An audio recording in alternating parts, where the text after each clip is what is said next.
أصحابي وأنا صلّبت وإنك أركيا وأنكسر قاضي مركا إن شاء الله بإذن الله الكريم waxaan jecelahay inaad ku wax qaadan doontaan haddii rabbi raali ka noqdo sheer gareentuna waa dhankiina waa hawada lamaanaha indhaha loo idin leh habeen wacana wanaagsan assalaamu calaykum waraxmatullaahi wabarakaatu dhammaan bulshooyinka Soomaaliyeed marka hore waa idin salaamay waa hawada lamaanaha indhaha loo idin leh habeen wacana wanaagsan insha Allah biidni Ilaahi kariim halkan caawna waxaan ku soo bandhigi doonaa anigoo haddii rabbi raali ka noqdo bigso sameynaya hal xabo afinka igu jirta hal xabana oo niman hadda rabo inaan fidiyo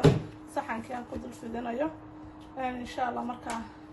waxaan rajeynayaa haddii rabbi raali ka noqdo inaad ka dharagsanaan doontaan si gabdhaha maaragtay naafadahay ay ku qabsadaan haddii rabbi raali ka noqdo insha Allah dhiirigelintu waa dhankiina kliibkana insha Allah sii sheer gareeya si maaragtay bulsho badan uu gaaro wacyigelintu إن شاء الله بإذن الله الكريم ساسا نصفي دينا يا الصحن كي يقول لك كاتو بعدين اسكو لعبنا أصحابي وأنا صار لعبتي إن شاء الله بدي كاركا بركي ونصفي دي بعدين هذا راح ندون فوقا يروح ويسكي أم بتشيز كل بصل تقانين هنا هذي رب العالمين كان نقدر نكفر بسته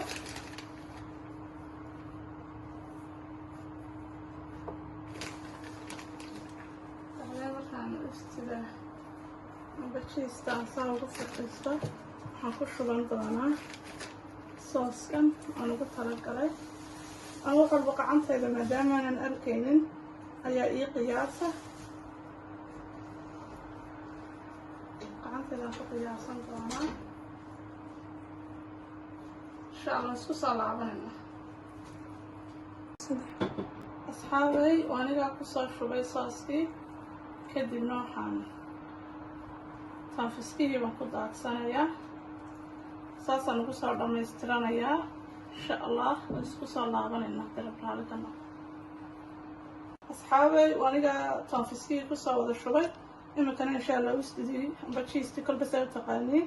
ayaan doonaya inaan dhakada kaga daadsado insha Allah wax walbana gacantayda ay qiyaasa gabdhaha kale la midka aragga naafada kaan waxaan fari lahaa inay maaragtay wax walba gacantooda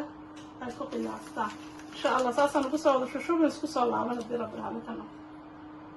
asxaabi waniga soo laabtay waniga soo dhammaystiray hadda waxa u harsan insha Allah biidni Ilaahi kariim inaan ofinkii